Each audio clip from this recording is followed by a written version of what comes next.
Somewhere out on the vast alluvial plains, written on the desert pavement like the pages of a book, are messages left by our ancestors. Strange symbols in rock and shape that speak to us from beyond, but which hold no discernible meaning. Today we are back on the desert floor, ground truthing, in hopes to uncover the significance of these centuries-old mysteries. Come along for the ride. All right, y'all, we are back in the desert and back in search of ancient geoglyphs, rock alignments on the desert floor. I have an idea of where they're at, but like any hike in search of a goal, you never know what you're gonna find or if you're gonna find anything at all.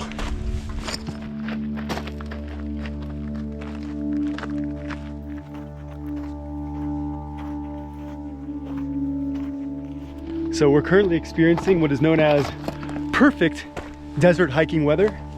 We got clouds, a thin layer of clouds, but enough to block out the majority of any sunlight, which reduces the heat and makes desert hiking at about 55 degrees feel perfect.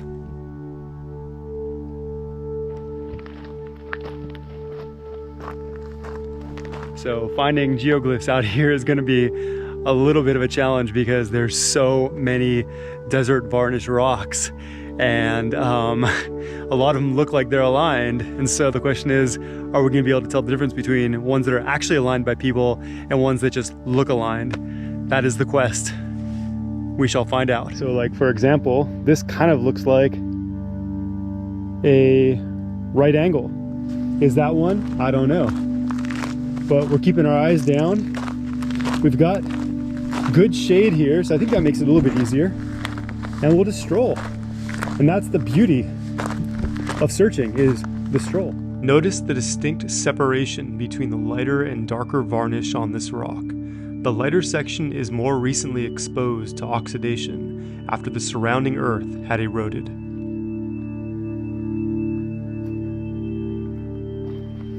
Part of me is feeling like we might be on a bit of a wild goose chase. I could have sworn when I was looking at Google Earth that I saw other geoglyphs, or that I saw geoglyphs in this area, but you could be looking at Google Earth and seeing a bunch of rocks and imagining they're rock alignments when they're just a bunch of rocks.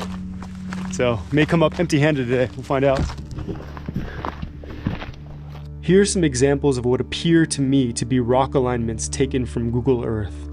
If you look closely enough, it's easy to connect lines into larger patterns. But are these merely naturally occurring rock formations whose points I've connected through imagination, or are they intentional formations? Even on the ground, finding the answer is difficult.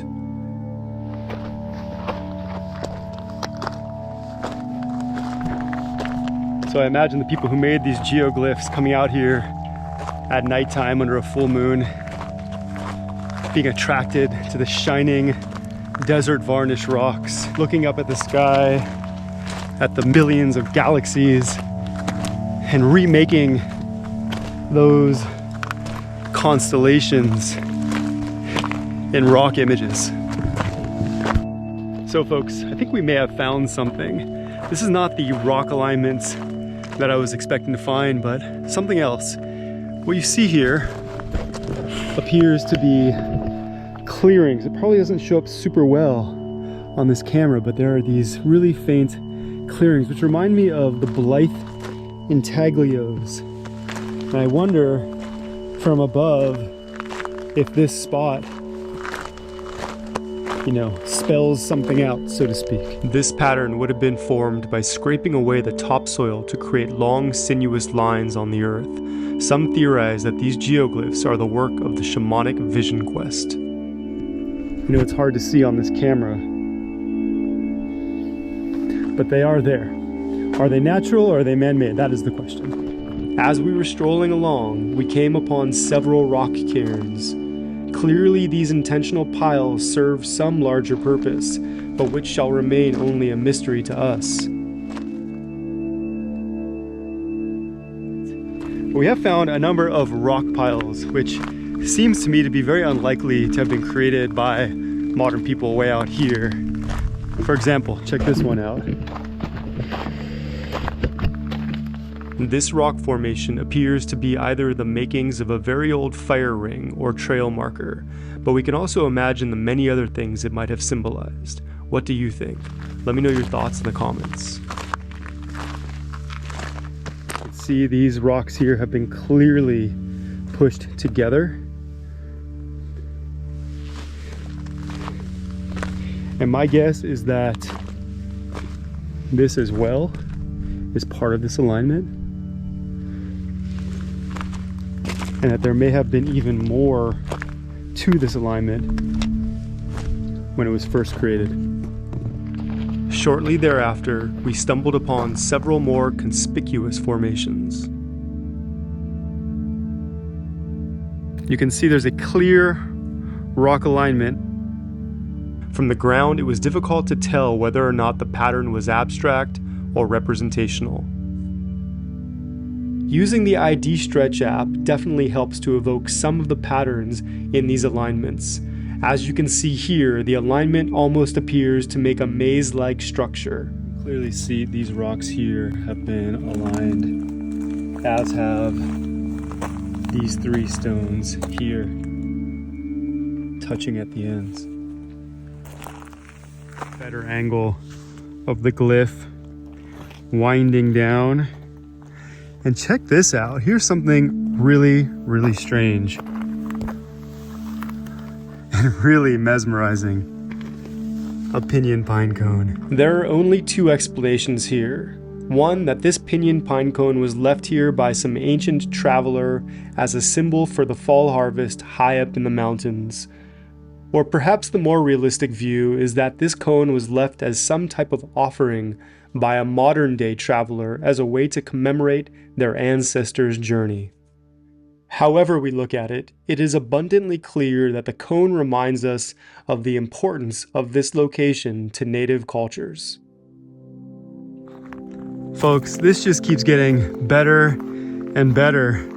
Check out all these rock piles. It's like several piles. There's one there, one here, over here, over here, over there. Wow. What is this place? Oh my gosh. This is so mesmerizing and really fascinating.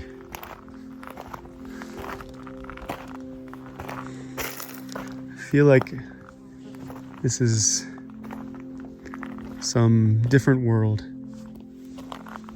When looking at this spot from above, we wouldn't have known that these were rock piles, but we might have noticed this area that has been cleared for sleeping. Perhaps the person who created these piles stayed the night to perform some type of ritual before heading along on their journey.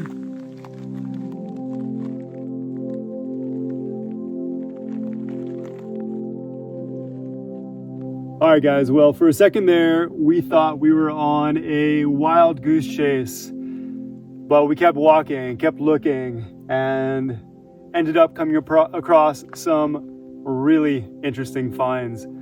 Let me know what you think they might be in the comments below, and we'll see you next time. Thanks for watching this episode of Artistic Off-Road.